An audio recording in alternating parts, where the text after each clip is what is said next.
Antártida. Na Groenlândia. Exato. Groenlândia não, Estados Unidos. Ok, então este episódio vai ser um episódio muito especial, Oh yeah. porque nós vamos abordar os temas propostos pelos nossos seguidores. Ui. E já agora, se vocês gostavam de nos ver aqui a falar sobre alguns temas, podem enviar sugestões para o nosso e-mail, umreinodeamigos@gmail.com. Vai aparecer aqui no ecrã e também na descrição do vídeo. Para fazerem perguntas como migas ou a sorda. Por exemplo. Sim, talvez um pouco melhores que essas. Essa pergunta é importante. Atenção, estás a Como filho de alentejanos. Como filho de Pronto, alentejanos. acompanho. Migas. E já que abriste aí as hostilidades, uma das pessoas sugeriu que nós devêssemos falar sobre implantes capilares versus boné. Joel, o que é que tens a dizer? Em primeiro lugar, eu vou tirar o meu boné só para vocês verem aqui a saúde capilar. Ou seja, fizeste um implante? Não, não fiz um implante. Mas podia ter feito. Eu acho que não são coisas excludentes. Eu acho que tu podes fazer um implante capilar e usar o boné. Acho que o boné é uma coisa... Eu gosto muito de diria que bonés, se tu fizeres implantes capilares, deves usar boné, porque geralmente aquilo fica feio. mas é só nas primeiras semanas. Porque eu acho que são 3 semanas, ou o que é que tu ficas ali mesmo e não podes apanhar sol e ficas com a cabeça sensível, então tens mesmo que usar um boné. Tens muito conhecimento. Eu tenho vários amigos que fizeram implantes capilares. Não estou a Diz, dizer que diz fui lá. eu que fiz. Quem foi? Não, diz aí a lista. Eu tenho aqui uma lista, estão aqui todos nos contactos. Bem, eu acho que esta resposta já teve o que suficiente. Acho que já falámos o suficiente. Implantes com boné. Ok, certo. Implantes com boné. Outra pergunta. Cápsulas ou café moído na hora? Eu não bebo café, por isso Eu alguém também pode não, falar. eu não gosto de café. David, tu és Os dois, a qualquer hora. Desde que tenha Viciado. cafeína... Atenção, Nós comprámos- café moído é mais sustentável. Nós comprámos cápsulas. recentemente. Ambientalmente, questão café ambiental moído é mais... Tens a certeza disso? Epá, então... Não sei. Normalmente, Não sei. normalmente as cápsulas não são recicláveis. Há algumas que são feitas de um material qualquer. Posso rebater isso? Rebate. Tu, café moído, para ser moído na hora, tu precisas distribuir pela população mundial máquinas que moem esse café. Olha, Para distribuir cápsulas, tu precisas apenas de uma fábrica que moa o Máquinas. café. Não, tu podes comprar café já moído, sabes disso? Então, mas vai dizer então não café é moído na moído hora. Isso é moído no mês. Ah, não vi na hora, Moído desculpem. no ano. Desculpe, na hora. Sabes que há umas coisas antigas que dá para moer. Ou as bimbis Também desta é verdade, vida. também é verdade. Há aquelas coisas... Exatamente. Sim, Muito mas bem, acho que esta pergunta foi boa. Obrigado ao ouvinte por esta Obrigado. pergunta. Agora despachar. Obrigado. Estás contratado. Agora vamos aqui para outra pergunta, que é, portanto, continuamos no mesmo registro, que é pessoas que mudam o tom de voz para orar. Epá, eu conheço pessoas que reagem muito fortemente contra isso. E eu acho que é uma tendência que algumas pessoas têm. O Ruben não Há sabe. pessoas que têm essa tendência de mudar o tom de voz ou fazer uma... Vão orar, uma voz mais grossa, Ou ou esta devoção. há toda... Sim, há musicalidade. Pá, eu, por exemplo, quando eu estive em Moçambique, uma das coisas que me chocou mais foi nas igrejas... Onde estiveste? onde eu estive, sim, obrigado Joel por estares a ajudar o meu cérebro que está falar. cansado a falar.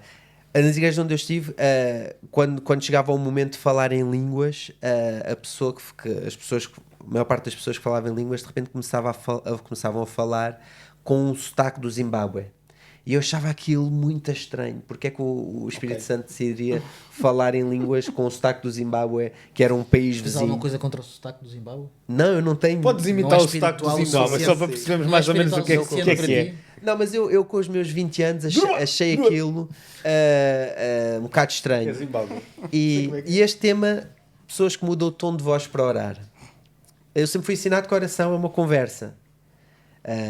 Então, Bom, isso é Pá, eu mudo de tom para algumas conversas com algumas Ok. pessoas. Mas porquê para orar?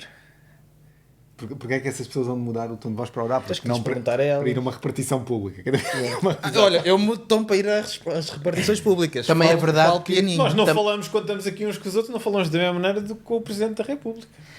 yeah, Então com Deus, então. Estou a usar esse é o clássico. Estou a tentar... Presidente da República. Como... Eu diria o seguinte: É olha, clássico. se elas mudam de tom para orar quando estão fechadas no quarto, Ok. sozinhas, sim, o que é que Ninguém Também está é a ver. legítimo que Não, mas, façam... mas, É mas legítimo ou atenção, ilegítimo? uma coisa... Legítimo ou ilegítimo? Não, mas desculpa, uma coisa é orares em teu... nem disseste. no teu quarto. Uma coisa é orares de ti com Deus. Outra coisa poderá ser para refletir, teres a noção, primeiro, de falar alto para que todas as pessoas compreendam num espaço grande. Claro. Yeah. Então, nesse sentido, se for um espaço grande com muitas pessoas, não só isso vai afetar o volume, mas também até o encadeamento, precisamente uma questão de dicção, para que as pessoas percebam eventualmente. E há também, eventualmente, pode haver esse peso, Gravidade do momento. essa gravidade de estares a falar em representação de, por exemplo, de uma comunidade. Portanto, não é necessariamente o mesmo de estar a falar diretamente. Mas não sei se nós estamos a gastar assim tanto tempo com esta. Mas só aqui uma coisa. Nós mas agora o quê? precisamos de parar de julgar pelas aparências. Ora bem. Porque há pessoas que podem orar com esses trejeitos e ser muito sinceras. Muito sinceras, exatamente. E, portanto, E há pessoas que não têm trejeitos nenhuns e E que são umas hipócritas. É isso que estás a dizer? Não, e que se calhar isso é fabricado. E se calhar isso Também é é fabricado. fabricado, Ou essa seja, naturalidade. Eu vou ser frugal, eu não vou mostrar nenhuma emoção na minha oração. Pode ser uma porque eu naturalidade fabricada. Eu não sou como os outros que mudam a voz para orar. Estás a ver? Isso pode acontecer. Eu acho que Bem, devia fazer Xixi. uma pergunta àquelas pessoas que repetem muito o Senhor ó Deus. Ó Senhor, Senhor, nós Ó Senhor ó Deus, Senhor ó Deus. Espero que tu, Senhor. Quais são as vossas Senhor. bengalas de linguagem quanto a orar? Já têm alguma? Eu não sei. Eu acho que é melhor as outras pessoas dizerem isso acerca de nós. João, ora aí para eu dizer. Agora ele mudava a voz. Meu Deus! Olha, por exemplo, eu conheço uma das pessoas que eu conheço que na minha concepção é das pessoas mais sérias na maneira como vive o cristianismo e na maneira como ora também. Arriscado. Ela começa a oração sempre da mesma maneira. É um mantra, ou seja, diz sempre as mesmas frases, são exatamente as mesmas, com as mesmas palavras, e sempre fez isso. E é uma pessoa da minha família que eu já conheço desde sempre e sempre fez isso. Ok. É porque durante esse período Deus ainda está a chegar. Ela ainda está...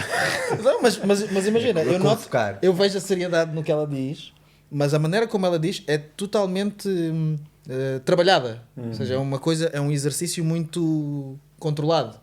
Percebes? E eu acho aquilo sincero. Muito bem, próximo tema. Este aqui dava um episódio, mas Se calhar, então passa à frente. fazer um lamiré. Não? Não, acho que não. Não? Não? Não, não há lamirés. Estamos isto rápido também. Não há lamirés. Pronto. Então fala ou não fala? Fala. Pronto. A influência do cristianismo nos direitos humanos estabelecidos no Ocidente hoje em dia. Isso aqui era outra pergunta. Opa, eu queria mais ao contrário, a influência dos direitos humanos estabelecidos hoje em dia Epá, no cristianismo. discordo. Olha, Não, isto sumariza Não. e isso sumariza uma das guerras atuais e que está relacionada eventualmente até com aquela luta entre os conservadores e os conservadores não, entre aquela dicotomia proposta pelo Timothy Keller de conservadorismo versus fundamentalismo. Ver episódio 2. Ver episódio 2, exatamente. Eu, sinceramente, acho que é notória uma visão cristã nos direitos humanos. A ideia de que todos os seres humanos são dignos. E são dignos porque são todos criaturas do mesmo Deus. E são todos portadores da imagem e semelhança desse Deus. Portanto, essa dignidade está lá. Aliás, uma das pessoas que esteve envolvida, que era cristão, disse uma frase qualquer do género a dizer que todos os que estavam das várias nações a escrever, a elaborar a Carta dos Direitos Humanos, concordariam com os direitos se ninguém lhes perguntasse porque é que acreditavam naquilo. Mas a verdade é que esta é a carta que nós temos hoje em dia deriva de outras. E de outras, em particular, na Revolução Francesa e também a dos Estados Unidos. A Declaração de A Independência. Declaração de Independência. E estas têm, e é notório, uma cosmovisão cristã. É totalmente evidente. Agora, Na francesa, não sei. Porque na americana todos os homens são iguais perante Deus. Sim. Na francesa só todos os homens são iguais. não, Também pode ter... não precisa ter lá a palavra São Deus. São iguais perante tudo. Não, a questão... Veio do contexto da Revolução, com muita perseguição à classe religiosa, por isso não me chocaria. Não. Continua a ser influenciada. Olha, vocês têm É esse o ponto. Vocês dois têm um minuto para terminar essa discussão. Peço desculpa. Lá está. Eu acho que nós devíamos voltar a isto. Acho que é muito interessante o tema, ou então este tema é muito interessante. e dava pano para mangas. Pano para E mangas. perceber como no Ocidente, em particular, houve um desenvolvimento de uma mentalidade e de uma moral que dá à luz precisamente a ideia de a dignidade ser partilhada por todos os seres humanos. dúvida. Isso não estava na democracia grega, Nem no direito nem romano. no direito romano. Isso está especificamente na mentalidade cristã. E vale a pena um livro que é O Domínio, Tom Holland, que aborda como estes valores, Tom Holland do diria- Spider-Man. o Spider-Man, que escreveu nas horas vagas. Eu diria que está especificamente no Ministério de Cristo e que ele é a raiz. E isto é importante porque agora, hoje em dia, há o outro movimento que é a ideia de que podemos ser cristãos culturais.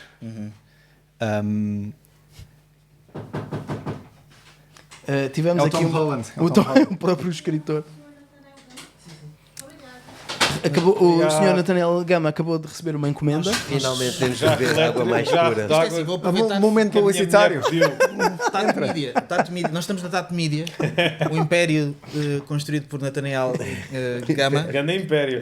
que possibilita este podcast, e porque estamos aqui também somos presenteados com as jarro. encomendas, Um jarro. as encomendas da Tato Media, e por É uma isso chaleira. Não, aproveitem também para subscrever e estar atentos a todos os conteúdos que ultrapassam este podcast. Exatamente. E é isso. Agradecer também ao Tito, que está do outro lado da câmara, a registar toda esta... Isto é o quê? Esta interação entre amigos. Este podcast. Isto é o quê? Oi. Mas o David estava a falar. Uma o David estava a tertúlia. terminar. O David estava a falar. Pá, estava a falar. Do Ministério Que é um de Jesus. movimento Eu estava- de cristianismo Estavas a dizer cultural. que agora há um... Há a cena do cristianismo cultural. Temos o Richard Dawkins, famoso ateu, a dizer que é um cristão cultural, e uma série de gente a abraçar esta ideia dos valores culturais do cristianismo, que tem um bocado a ver com isto dos direitos humanos, mas eles querem, o pessoal quer abraçar isso, e ainda bem que o reconhecem e que o afirmam, mas sem Cristo. Mas eu acho que é muito defensável a tese de que a raiz está no ministério do próprio Jesus, na história. Não, eles querem um cristianismo cultural que já está bastante divorciado da proposta original de Jesus. Também há isso. Ou seja, querem nunca... Deixa Pronto. muita coisa solta, muitas pontas soltas. Muito bem. Next. Ok, se calhar podemos ir mais devagar. Estou a olhar aqui para a hora, mas Não, pronto. está ótimo. tá ótimo. Aqui uma pessoa diz assim: a utilização de AI na criação de arte ou outras áreas. Pecado. Ok, antes disso, Vamos passar ao próximo quem é que ponto? aqui usa inteligência artificial diariamente, semanalmente? Nunca? Recuso-me a usar. Epá, não sei a periodicidade, mas uso... Já usei, pronto. Ok. Ruben, Eu já usei, mas não uso a miúdo. David? Sei, falámos há bocado de café, conta. Café conta, não percebi. Pá, é que eu bebo café para funcionar. Não sei se isso é uma artificialidade. Não é uma inteligência. Não. Eu uso Não é todos para a os dias. minha, Não, para a para a minha tua cá dentro inteligência. funcionar. O Nuno usa todos os Eu dias. uso Eu todos não, os dias. eu meu não trabalho. uso. Eu não uso que saiba, mas eu acho que hoje em dia já está em tantas coisas que se calhar acabo por Pois. usar em algumas ferramentas sem. Não, eu estou a falar, Claro. eu estou a falar Chat literalmente GPT. de ir para ajudar no trabalho ou seja lá o que for. Eu acho que o problema não está na utilização, e é aquele clichê, mas que pronto, é o que vale. Que é como qualquer instrumento, como uma faca não esfaqueia sozinha. Portanto, uma faca depende de quem a utiliza e para que é que o utiliza. Se bem que, curiosamente, uma faca não esfaqueia sozinho, mas há quem defenda que uma inteligência artificial pode eventualmente sozinha começar a causar dano. Isso é outra história. Pois, Mas não, essa é uma questão interessante. Nunca Houve- é sozinha porque depende sempre do programador inicial. De inicial, Ou seja, mas depois pode ficar. certo, mas depende sempre do input que tu lhe dás inicialmente. A questão pela qual eu não... Mas deixa-me só os terminar. travões adequados. Que é nesse sentido seria, por exemplo, há pessoal que em vez de fazer trabalhos na faculdade vai, insere determinados parâmetros e depois a inteligência artificial faz o trabalho. Ora, obviamente que esta não é a forma ética de usar a inteligência artificial, não só por não ser ética, como ser estupidificante. Estupidificante da própria pessoa. Porque está a contribuir para não pensar, para pensar menos. Agora, Não sei se concordo. eu diria que a inteligência artificial pode ser utilizada como potencializador potenciador de pensamento e ser uma ferramenta de trabalho. Eu acredito Pode. que sim. Por exemplo, ordena-me um exemplo muito cotidiano, mas que é interessante. Vi alguém a dizer, para facilitar a ida às compras, eu tenho uma lista. Para eu ter o meu tempo mais eficiente, eu ponho no chat GPT, ordena-me a lista por arrumações naquela marca de supermercado. Isto é uma forma útil e benéfica. Não é estupidificante? Não acredito. A pessoa, acho- Eu não pessoal- acredito que todas as formas de utilizar, percebeste mal? Ou eu não expliquei bem. Não, estava a achar que estavas a dizer isso. Ok. Mas, por exemplo, usar o Google para ti. Estás a fazer um trabalho na faculdade. Sim. Eu trabalho de filosofia. Sim. E decides, ok, vou ao Google saber o que é que outras pessoas pensaram. Isso é estupidificante. Não. Mas porquê? Se estás a usar isso como substituto de tu próprio pensares, Não, mas eu não disse isso. Pesquisar não é pensar. Eu não disse para fazer o trabalho por mim. A frase que eu disse, e podem pôr para trás, é estudantes que na universidade pedem ao chat GPT para fazer o trabalho por eles. Não é um trabalho de pesquisa. O trabalho de pesquisa é outra coisa. O trabalho de pesquisa vais buscar referências, vais buscar textos, vais buscar material, para que a partir de material tu faças a tua própria reflexão e o teu produto. Esse é que é o ponto. sim, mas o próprio trabalho de pesquisa é uma coisa que tu poderias fazer e estás a pedir uma inteligência artificial para fazer. Sim, poderias fazer, mas Posso mesmo falar? o Google, mas assim também não ias É, tinhas que ir à posso biblioteca. falar? A E minha- e antes da é biblioteca, onde que ele mas quer antes da chegar. Falar com outras biblioteca, pessoas. não, mas podemos dizer que também ir à biblioteca também era batota, porque já havia alguém que teria posto os trabalhos todos e os livros aquilo no espaço, para que tinhas ti, era que ir especificamente falar com o cada que autor. opões é que faça deixa-me por falar. ti Eu vou falar. o trabalho final. Isso. terminar. Mas não só, há determinados tipos de trabalho em que a pessoa deve-lhe ser exigido que consulte as fontes primárias. Claro. As fontes que o chat GPT dá são horríveis, nem sequer batem a bota com a perdigota. Às vezes, depende. A questão é, nós precisamos de uma visão teleológica para a tecnologia. Pronto, acabou, seja- está resolvido. O que é que isto quer dizer? A tecnologia tem que ter uma finalidade dentro da nossa visão de mundo. Não pode ser uma coisa ad hoc. Qual é a minha visão para a tecnologia? A tecnologia serve para empoderar a vontade humana, para substituir o desgaste que o humano faria a fazer outro tipo de coisas. Então, neste sentido, que é a forma como temos usado a tecnologia até hoje, eu canso muito a fazer isto. Então, vou arranjar uma máquina que faça isto por mim. Eu não quero ou não consigo fazer isso. Não consigo. Há coisas que a inteligência artificial faz, processa informação que nenhum humano conseguiria na sua vida inteira. Portanto, é coisas que nós não conseguimos ou não queremos fazer. Se eu não quiser preparar a pregação para o próximo domingo, Isso é problema teu. porque não consigo. Mas isso... Mas Porque estou isso... muito ocupado. Tens que reorganizar a tua agenda. É um defeito... Estás-te a contradizer. Não estou, não. Estás sim. Não, mas peço desculpa, só para clarificar. Tu estás a dizer que esta tem sido a visão, mas Não, não, não, estás não, a não, dizer não, que não. deve ser. Não, eu estou a dizer que esta deve ser a visão. Não pode ser só essa. Acho que isso não é Deixa- suficiente. deixa- não é Tens suficiente. que incluir mais alguma Deixa eu coisa. explicar. Deixa eu explicar. Olha, vocês têm um minuto para terminar essa discussão. Tenham calma. Portanto, eu sou contra a inteligência artificial ser usada para mandar pessoas para o desemprego, como já está a fazer de uma forma gritante, cerca de 20 milhões de postos de trabalho. Vi uma estatística recentemente. Epá, ninguém se preparou para isto, fizeste batota. Pá, Não, eu sei. Eu Mas estou aqui muito... com dado. E já agora, eu já escrevi muito sobre inteligência artificial. Procura os dados no Eu site. tive quiser- esta madrugada a estudar. Se quiserem consultar o meu blog Ao Deus Desconhecido, Ei, publicidade! já escrevi muito sobre inteligência artificial. Depois, sou contra a inteligência artificial porque estas ferramentas foram feitas com base em scrapes, dados roubados, não foi pago nem a artistas, nem a escritores, é tudo com dados ilegais. Portanto, há imensos processos pendentes em tribunal e vão definir a lei sobre a inteligência artificial, o outcome destes processos. Portanto, sou contra isso. E sou contra a utilização estupidificante, porque os meus alunos, muitos estão sempre a utilizar aquilo. Se calhar as pessoas não sabem, mas Falar mal dos teus alunos, eles estão a ver isto. utilizar a inteligência artificial gasta muita energia e água, porque os processadores são refrigerados a água. Há um custo ambiental para coisas que são inúteis, que podem ser descobertas de outra forma. E às vezes, só para brincar, estar ali a meter prompts na inteligência artificial. Sou contra isso e pronto. E sou contra, especialmente nas áreas artísticas, eu quero que a Repararam que ele mudou a voz para... eu quero que a tecnologia me lave a louça, me limpe a casa. Não quero que faça a minha arte. Eu quero ser eu a fazer a arte. E quero que os artistas sejam pagos pela arte que fazem. É uma coisa não só dignificante para a arte, mas para o próprio artista. Nós precisamos de artistas envolvidos na sua criação, no processo criativo.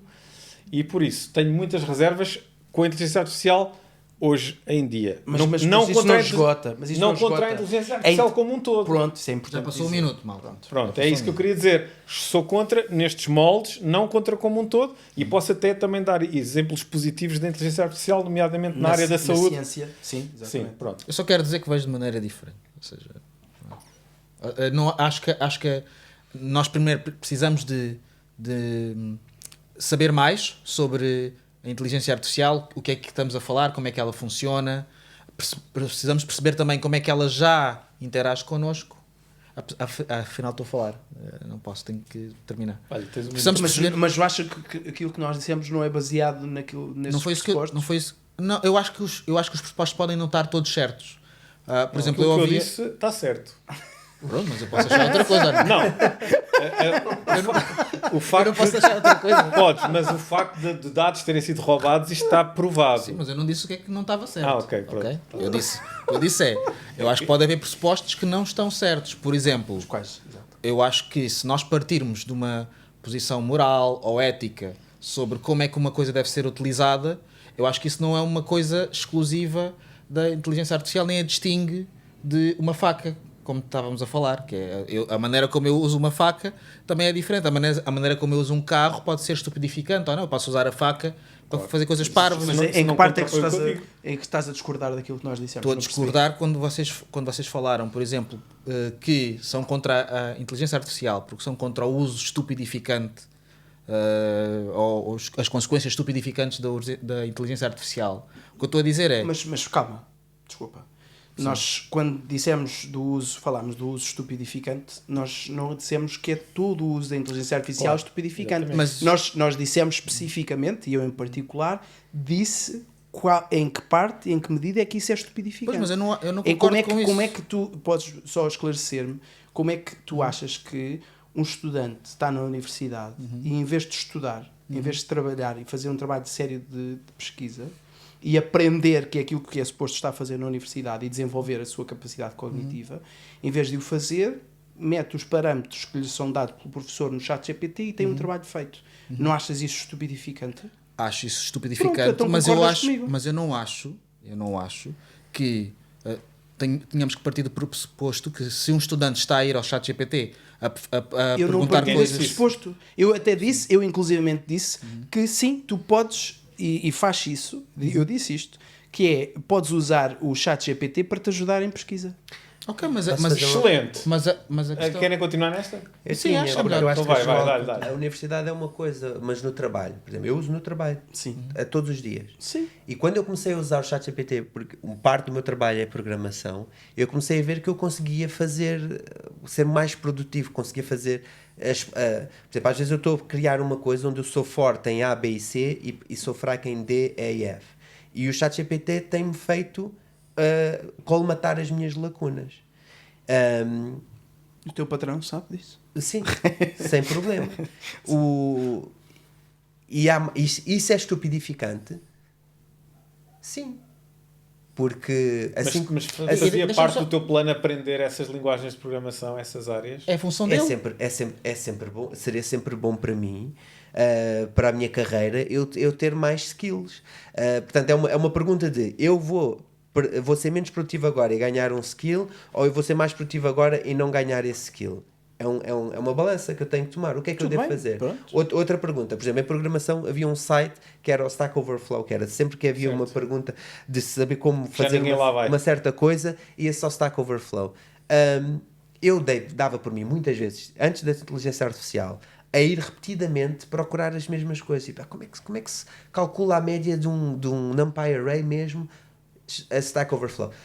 E se eu não usasse o Google, eu talvez não era tão estúpido. Eu sabia como fazer e guardava na memória. Sim, E é obviamente que há mesmo agora graus. com a inteligência artificial. Portanto, Mas achas que é... Desculpa, eu não percebi se tu por acaso estás a comparar isso à estupidificação do exemplo que eu dei.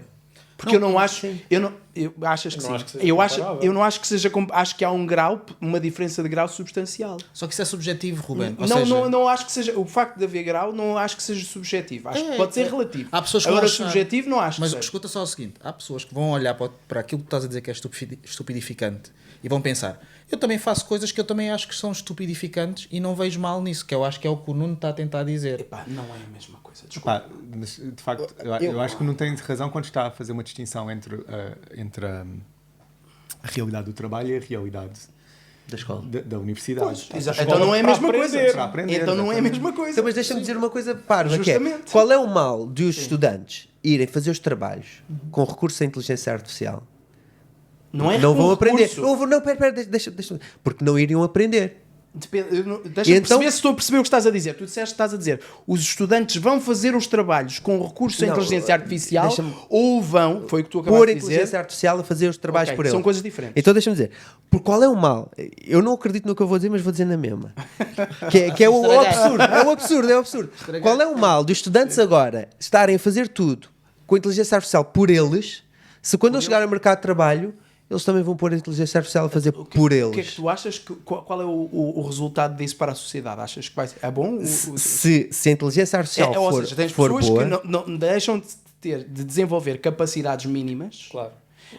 E temos uma sociedade então de pessoas. e- que é boa a utilizar a inteligência artificial. Tens aí um É a grande skill dela. problema Não, que não, é... mas a questão é, a própria inteligência artificial é boa, o que é que quer dizer por ser boa a utilizar a inteligência artificial? Sabe os A prompts ter a que é preciso capacidade de fazer? escrever. A questão é que, até na própria criação, a criação não é ex nihilo, não surge do nada. Aliás, muita dela, lá está, é com base de criadores, é com base de escritores, com base de artistas gráficos, etc, etc. De coisas já pré-existentes. Até ela não surgiu do nada. Portanto, a diferença que eu acho que há entre uma boa utilização e uma má utilização da inteligência artificial poderia ser resumida no facto de o que é que tu estás a trazer? O que é que estás de facto a criar alguma coisa? Ou estás a demitir-te do papel de criar e trazer algum conteúdo? Porque É fazer exatamente. fazer com que alguma coisa gere alguma coisa, eu não quero saber. E é bastante diferente do teu trabalho. Tu tens que gerir o teu trabalho, tu tens uma coisa, tu já tens algum conhecimento e tu vais ter um instrumento que vai potenciar o teu conhecimento para criar alguma coisa. Outra coisa é ser um estudante na universidade que não quer saber e que quer apresentar resultados, põe uma coisa a fazer um trabalho que para ele poderia ser aquilo ou outra coisa qualquer e não vai trazer nada de novo que venha dele. E há aqui, Isso faz a diferença e há aqui uma total. questão importante, que é a imprescrutabilidade Toma. da inteligência artificial. Tu não sabes os processos que ela está a utilizar para te dar aquele output.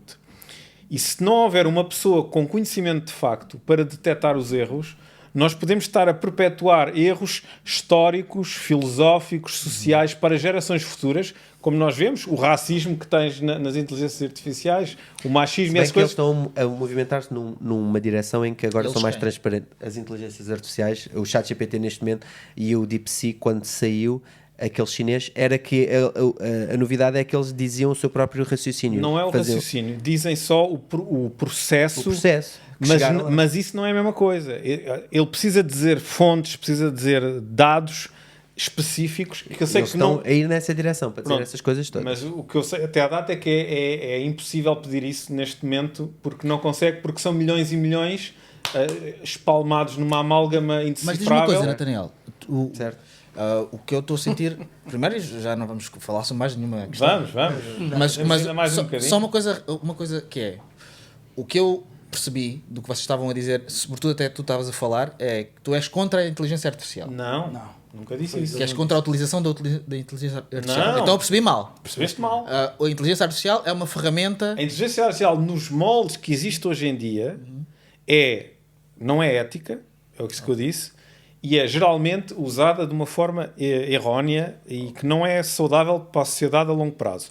há utilizações boas da inteligência artificial e consigo imaginar as ferramentas, os algoritmos que fazem a inteligência artificial serem usadas com bons propósitos. Por isso eu dei aquela... Tem que ter uma visão teleológica. Temos que perceber qual é o sentido... Só tinhas era que acrescentar. Os pontos que disseste não eram suficientes, mas eu concordo contigo. Pronto. Tu consegues na questão da universidade e só queria dizer, na minha ótica, entraríamos aqui numa outra conversa que é o que é ou qual deve ser o propósito da universidade. Eu acho que ela não deve estar ao serviço da sociedade capitalista e da técnica, mas deve ter em vista uma série de outras aptidões que vão além daquilo que a pessoa vai fazer na vida profissional. Muito bem dito. E isto estende-se a outros níveis de ensino. Há pedagogos hoje em dia a defender que as crianças devem aprender ao longo de um tempo suficientemente adequado a escrever à mão, apesar de provavelmente nunca depois vão fazer isso na vida profissional. Não, mas por causa do desenvolvimento. Exatamente, Sim. das capacidades cognitivas que isso... Sim. Pronto. Querem mais uma pergunta? Bora. Temos mais 10 minutos, pelo menos. Ok? Então temos aqui uma pergunta. Como é que o cristão deve interagir com o mundo não cristão à sua volta? Não deve interagir, deve-se fechar sobre si próprio em comunidades amish e fechado em mosteiros. Sem Wi-Fi. Sem Wi-Fi, Sem inteligência artificial a plantar garantida. todas as suas próprias batatas, sem qualquer ligação. E Ok, portanto com café moído. com café. Estás a Estou brincar, mas isso já foi uma resposta da igreja em alguns momentos. De alguma parte da igreja em alguns momentos, né? Nunca foi da igreja Claro, no totalmente, geral. sim. Ok, era uma brincadeira. Vamos lá, podes repetir a pergunta? Como é que um cristão deve interagir com o mundo não cristão à sua volta? Eu acho que é aquela ideia de estamos no mundo, mas não somos do mundo. João 15, João 16, ou é o 15 ou é o 16 em que Jesus ele faz a oração pelos discípulos. 17. 17. É 17? Sim. E ele diz, orando ao Pai, não é? Não peço que os tires do mundo, mas livra-os do mal. Eu acho que isso aponta para um caminho onde faz parte da identidade do cristão estar no mundo. Não o mundo no sentido, o mundo do pecado, mas na realidade. E a realidade compreende todas as coisas. Compreende os cristãos, os não cristãos. Então eu não acho que seja possível, nem acho que faça qualquer sentido uma pessoa ser cristã sem pensar em interagir com o mundo. Isso não faz sentido. Pois, até porque está nele. É difícil fazer essa Pois, também distinção. Não os peço que os tires do mundo, mas que os livres do mal, não é? Foi isso que Jesus orou ao Pois, Pai. foi aquilo que acabou de citar. Mas eu lembro-me um podcast que eu ouvi da comunidade Labri, eu e o David ouvimos Jeff Banks, era assim que ele se chamava, em que ele defendia apresentava determinados conceitos que nos ajudam a pensar isto. Ele dizia, ajuda-me David se eu falhar, que muitas vezes temos uma atitude relativamente à cultura. Ele estava-se a referir em particular à universidade, mas isto é aplicável ao cristão na cultura.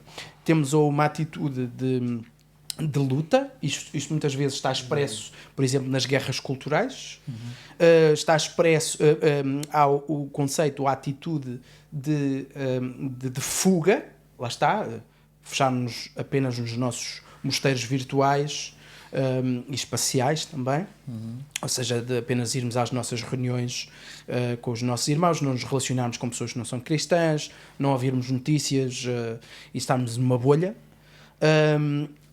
Havia a assimilação, uma atitude de assimilação, de ser assimilado, de assimilar princípios da cultura criticamente, no fundo de deixar ser totalmente imbuído e transformado pela cultura criticamente, ou então aquilo que ele define como presença fiel. A presença fiel seria a forma de estar. Ele depois refere um texto que é muito interessante, que é Jeremias 29, em que Deus escreve uma carta aos exilados, aos judeus exilados na Babilónia, em que lhes diz que eles têm que buscar o shalom. Aliás, uma palavra, isto foi do outro episódio, que seria excelente para definir o reino de Deus. O shalom da cidade E atenção, da cidade que os tornou cativos, da cidade que queimou, que violou o templo, que era o símbolo máximo da presença do Senhor, que matou os seus familiares e os escravizou, que fez coisas terríveis. E Deus diz para esses judeus buscarem o shalom, o bem, a paz, a prosperidade, o bem comum daquela cidade. Portanto, a presença fiel que era aquilo, porque há outras partes a dizer para eles se manterem, casarem entre eles, não é entre família, espera-se, mas e permanecerem fiéis, mas estarem lá naquela cidade, a ser a bênção para aquela cidade e não fechados no reduto. Então, isso é muito mais desafiante. Portanto, ele diz mais o seguinte, e termina aqui: isto não significa que não haja momentos em que seja necessário, para termos uma presença fiel, que haja momentos de lutarmos. Que não haja momentos, se calhar, de fuga. De tensão. E que não haja momentos até de assimilação. De compreendermos, de facto, este aspecto da cultura pertence a Cristo. E eu tinha uma visão errada, eventualmente.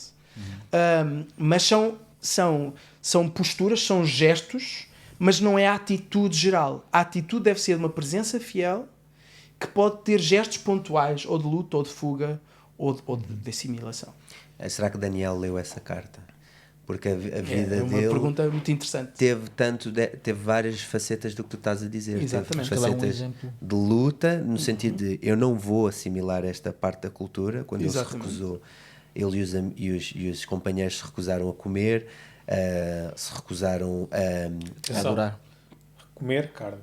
Comer carne, sim. Eles comeram a comida dos babilónios. Certo. Só que só queriam legumes. Sim, exatamente. Mas era recusar-se comer aquilo que lhes era proibido por Deus.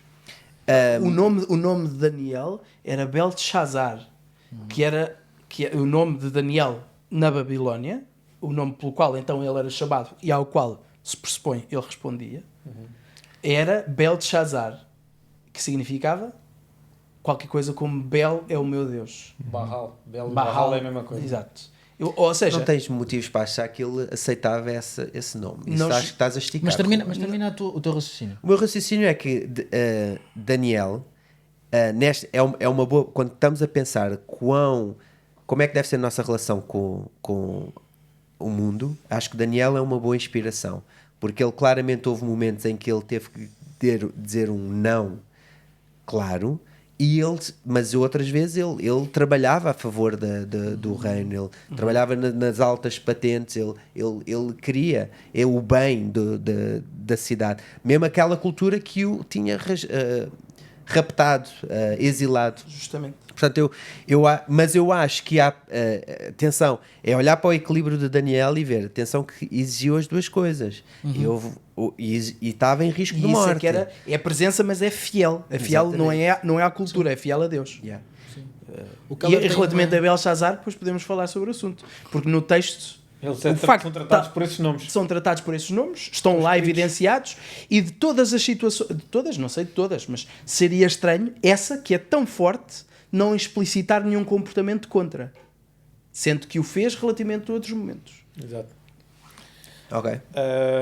Possibilidade. Eu só ia dizer que essa distinção entre a atitude mais básica que nós devemos ter para com a cultura, ou que somos convidados a ter para com a cultura, a presença fiel, e gestos ocasionais de conflito, de retirada, de assimilação, ela é sugerida pelo Andy Crouch num livro que é Culture Making, em que ele também, basicamente, ele faz a mesma trajetória. Diz, os cristãos, nomeadamente nos Estados Unidos, têm muito hábito de criticar, condenar a cultura, ou então, quando deixam de condenar ou criticar, vão copiar e colar o rótulo de cristão naquilo que é a cultura comum. Mas ele desafia para o pessoal cristão ter também uma atitude de ser fazedores de cultura, contribuir com algo novo, com algo diferente, com algo substancial e belo. Será que há outra hipótese que não esta? mesmo que a pessoa não queira, será que a pessoa não está constantemente a contribuir para a cultura? Porque o que é a cultura? A melhor definição que eu Não ouvi sei, a questão é que, é que a cultura é tudo que, a tudo questão que é o que homem faz. nós conseguimos identificar também, por oposição a isto, conseguimos identificar momentos ou grupos em que a atitude básica é retirar. Portanto, estão a influenciar a cultura retirando-se, criando uma coisa completamente à parte, contrastante. Mas não estão ativamente dentro da cultura a mudá-la por dentro, digamos assim. Mas acho que temos um bom exemplo e já falamos sobre isso. Aquilo que o Ruben estava a dizer sobre a influência do cristianismo nos direitos humanos, por exemplo. Isso é cultura. Certo? Isso define cultura de milhões de pessoas. E eu acho que nós nos demitirmos disso é uma pena. Os 2 melhores livros que leram, sem contar com a Bíblia, claro. Não, se calhar, ou se calhar, chega. Um livro que gostaram muito. Eu condeno a cultura, nunca li nenhum bom livro. A Bíblia chega.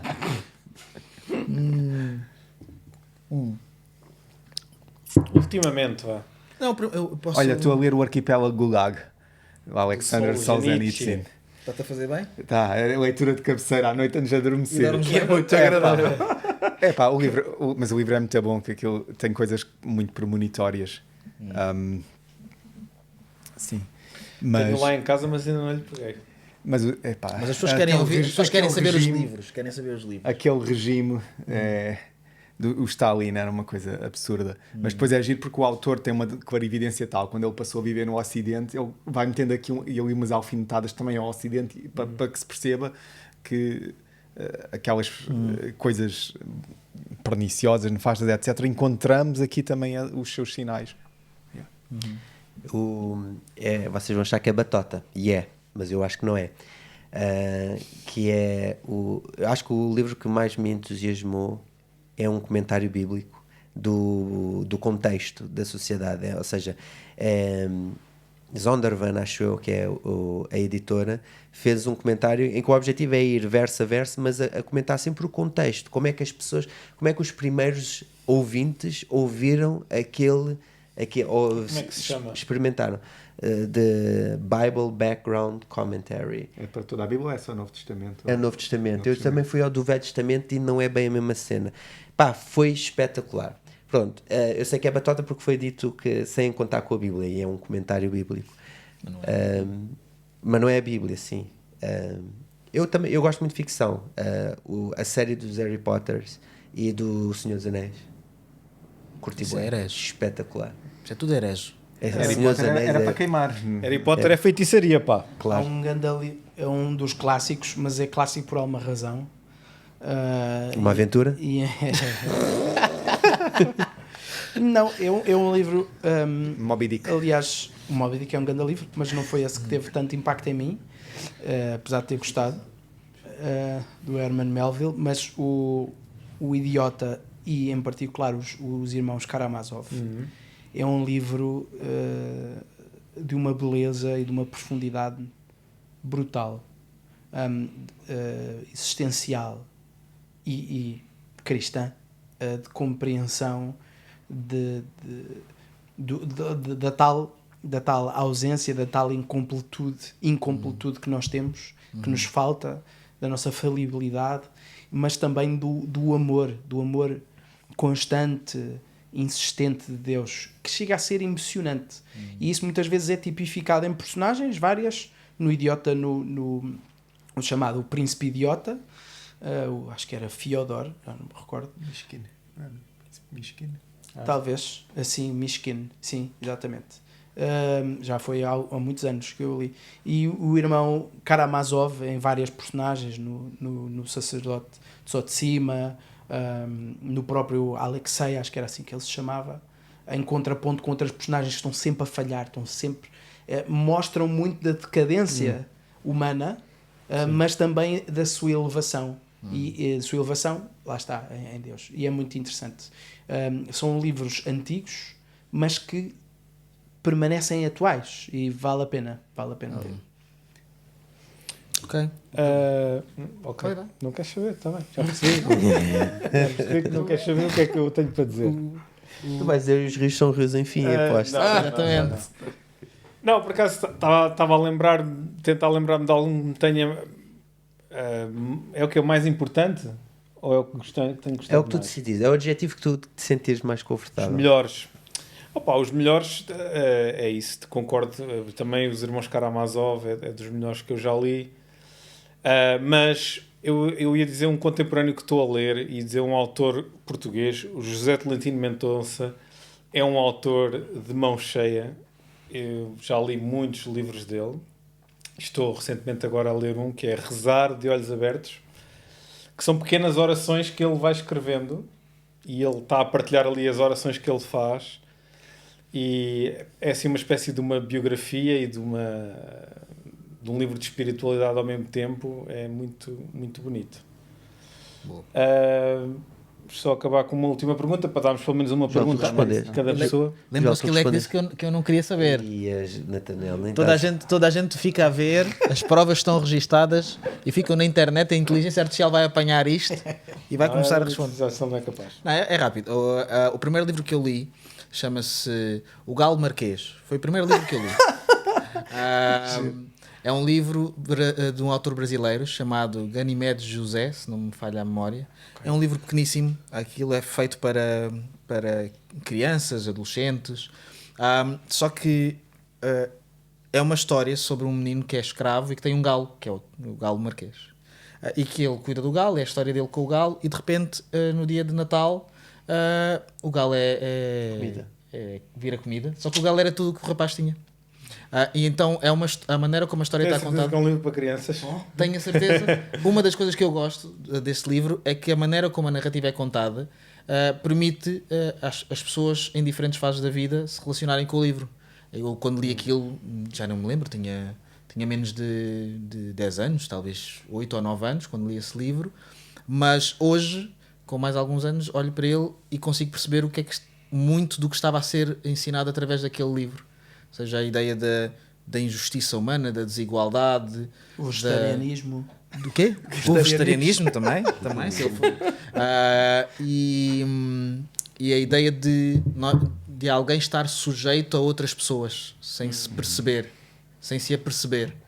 E o contraste entre algo que é um momento de celebração para alguns, que é a consoada de Natal, não é? Fantástico, mas que é um momento de extrema dor, esse contraste que a vida às vezes tem. Então é um livro que eu recomendo, acho que toda a gente devia ler isso. E lê-se bem. Mas já deste spoiler, né? Já dei spoiler, mas a vida é O assim. galo morre. Tan, tan, tan. Eu acho que uma pergunta interessante era qual era o pior livro que já alguma vez leram. Também se arranja. Mas Rapaz. para outro episódio. Só para dar pelo menos uma pergunta a cada pessoa que participou. Staff da igreja, voluntários ou assalariados? Ambos. Acho que é difícil. Acho que não há respostas erradas a essa pergunta, acho eu. Mas eu acho que Só há se for pelos maus motivos. como todas as coisas erradas. Mas justamente. Eu acho é que há vantagens e desvantagens em se ser voluntário e há vantagens e desvantagens em se ser assalariado. Eu acho que idealmente se encontrar uma combinação entre os dois, ou se encontrar algo que funcione para cada igreja, isso seria o melhor. Há igrejas que não funcionam sem ter pessoas assalariadas por causa da sua estrutura, da quantidade de responsabilidade que têm, das tarefas que têm para desenvolver e para poderem funcionar enquanto igreja. E há outras igrejas que se calhar podem abdicar de ter assalariados. Eu acho é que não se pode abdicar de ter voluntários, não só pela questão da igreja em si, mas porque é uma oportunidade também de experimentar a comunidade de fé e retirar essa possibilidade às pessoas, acho que é muito prejudicial. Nem Pá, é. a minha visão é um bocado pragmática. Se há trabalho e há forma de o pagar, se há trabalho, seja ele qual for, seja o da gestão, uma igreja maior pode dar muito trabalho na gestão, administração, etc. Seja uma pessoa com mesmo grande vocação pastoral que passa a vida a visitar este e aquele e a aconselhar e tem esse trabalho de proximidade junto das ovelhas, etc. Ou seja, outro tipo de trabalho. Se ele existe e se há formas de o pagar, Claro. acho que é... Eu acho que há dois versículos bíblicos orientadores Por um lado, é o que Jesus diz aos discípulos: de graça recebeste, de graça dai. Ou seja, a própria mensagem em si, o serviço cristão em si, não pode ter um valor, não é? Ele tem que ser sempre gratuito. E a outra é aquela indicação de Paulo: digno é o obreiro do seu salário, não é?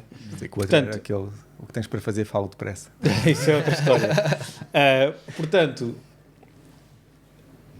aquele que quer servir não serve por dinheiro, se não era um mercenário, mas tem há toda a justiça em que essa pessoa que se ocupa de trabalhar full time no reino de Deus, por assim dizer, seja ressarcida, seja remunerada, e até bastante remunerada, né? Paulo até fala disso, fala que aqueles que se dedicam à palavra tinham recebido duplicada honra.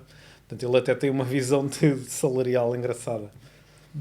Em termos práticos, vivi dois contextos de igreja opostos, que é de uma igreja onde a norma era ninguém tinha um salário, e era tudo, ou a grande maioria era por voluntariado, por extralaboral, por várias pessoas, e mais recentemente numa igreja onde a liderança é assalariada.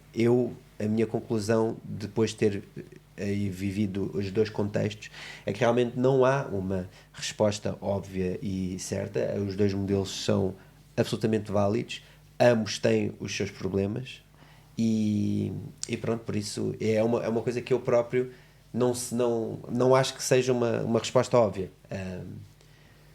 É contextual também, se calhar, porque se a igreja não tiver dinheiro para pagar, não é? Yeah.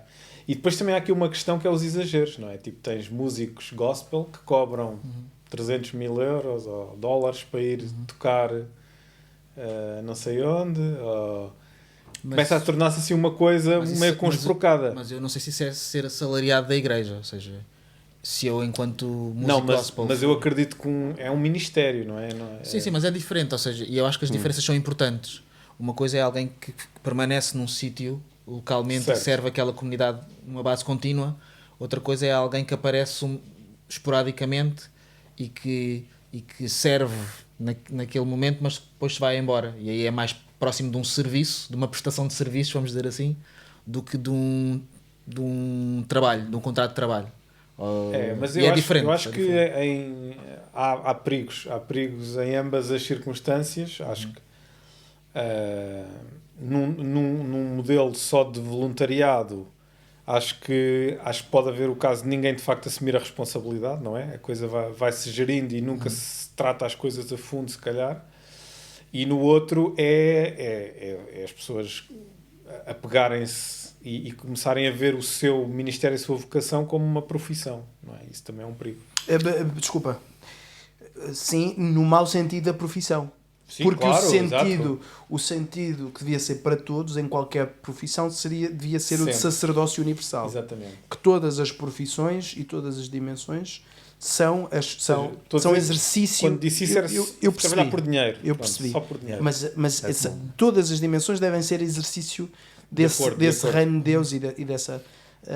mas há esse perigo em ambas. Não tenho mais nada a acrescentar.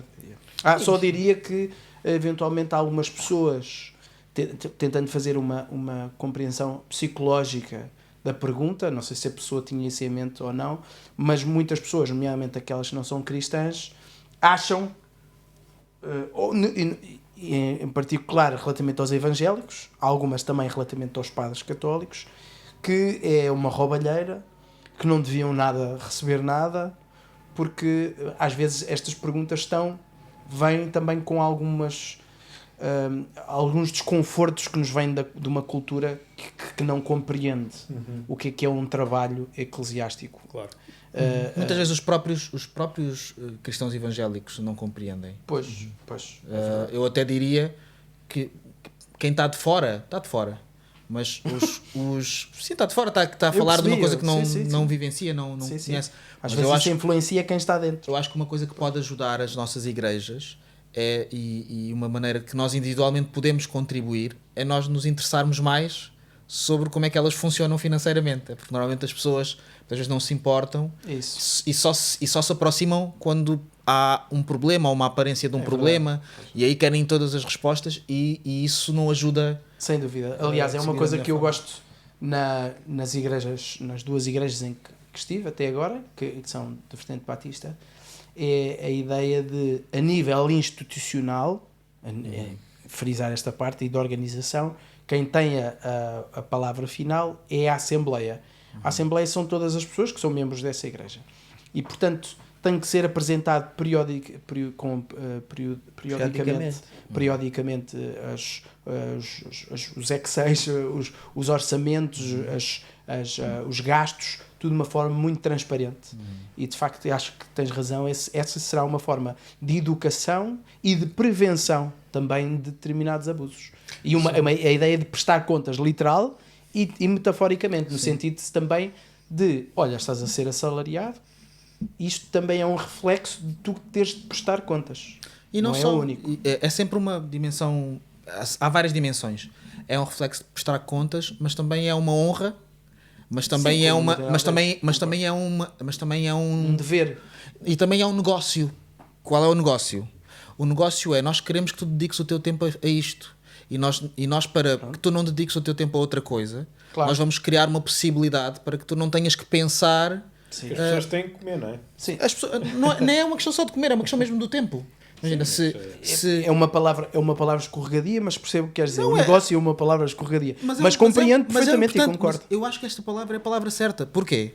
Porque isso nos ajuda a percebermos a função, uma das funções do pagamento que estamos a fazer a alguém, que é assalariado. Porquê? Porque se eu quero um pastor que esteja disponível, que me atenda ao telefone, um pastor ou alguém que sirva na igreja, que esteja atento, Responda no WhatsApp. que responda no WhatsApp, que seja dedicado, que Não pagamos? esta pessoa ela precisa de não se dedicar a outras coisas para se poder dedicar a isto. Claro, essa parte concordo. E- Chamar-lhe negócio é que é... Porque é uma troca. Ou seja, Pois. e é importante que se pense assim, porque é precisamente por não se pensar assim que muitas igrejas que poderiam assalariar melhor as pessoas que trabalham lá não o fazem, porque pensam, isto é para Deus e tem que ser frugal e tem que ser pouco e depois as pessoas são bivocacionais ou trabalham full time noutras coisas e também estão a servir a igreja e depois servem mal a igreja e os irmãos da igreja vão se queixar E às vezes entram em burnout. e entram em burnout, têm cansaço e tal, e os irmãos da igreja depois vão se queixar porque as coisas não estão a concordo funcionar. com tudo isso. E isso é só uma coisa a que palavra. eu como pastor e na minha experiência pessoal e na experiência que eu vejo dos pastores à minha volta e das pessoas que são assalariadas da igreja, eu percebo isso de forma muito prática, não é nada, não é nenhum mistério, não é nenhuma coisa tipo que precisa de uma teorização muito grande, e eu acho que essa dimensão prática é muito importante para as nossas igrejas, porque há igrejas que não têm dinheiro e não pagam salários aos pastores, que não têm essa possibilidade, mas também há igrejas que têm dinheiro e pagam mal aos seus pastores, sem necessidade nenhuma. Claro. E não pensam em que dinheiro é que ele precisa para pagar uma renda nesta cidade. O que é preciso para ele pagar uma renda e Pois, poder mas lá está, sustentar. não é negócio nesse sentido, é honrar. Eu gosto mais da... Porque não é negócio, porque do ponto de vista do negócio... É uma questão semântica. O pessoal O não negócio está... visa o lucro. Exatamente. Não está preocupado se o pastor tem condições ou não. Acho que o negócio, numa perspectiva comercial, visa o lucro. Mas há outras perspectivas da palavra negócio em que é uma troca. Ou seja, eu tenho uma coisa que Tipo um acordo. é um acordo. Ou seja, eu vou dar uma coisa que te interessa a ti, tu vais-me dar uma coisa que me interessa a mim. Concordamos Não fico no- muito confortável com a palavra também, mas sim. Mas concordamos com aquilo que quer significar. Até porque em direito o negócio é isso, não é uma coisa que dê lucro. Só queria dizer que também é importante pagar aos pastores ou a quem prega para termos menos pregações escritas pelo chat GPT. E É pronto. assim, e pelo assim menos fechou. o suficiente para subscrever o chat GPT. Muito bem. Bom, vamos terminar. É Escrevam. isto. Agradecemos a quem enviou estas perguntas. Estamos sempre Sim, dispostos. podem enviar mais. Sim, para o- estamos ao para o e-mail dispor. na descrição. E pode acontecer, nós fizemos assim desta vez, eventualmente foi a primeira, mas pode até acontecer que algum destes temas ou futuros temas que nos enviem venham a ser um episódio inteiro. Logo veremos também. Não só perguntas, podem sugerir também convidados para Sim. este podcast. É verdade, é verdade. Cristiano Ronaldo. Cristiano Ronaldo. Epá, não quero falar Não sei se sobre isso. queria. Estamos a gravar este episódio depois de um jogo muito fraco da seleção. Sim, terrível. Bem, está feito. E saudinha. É sempre. Bem. Olha, Usem o chat GPT com responsabilidade. como é, pessoal? Vamos lá. Eu, por acaso, bi vocacionalidade.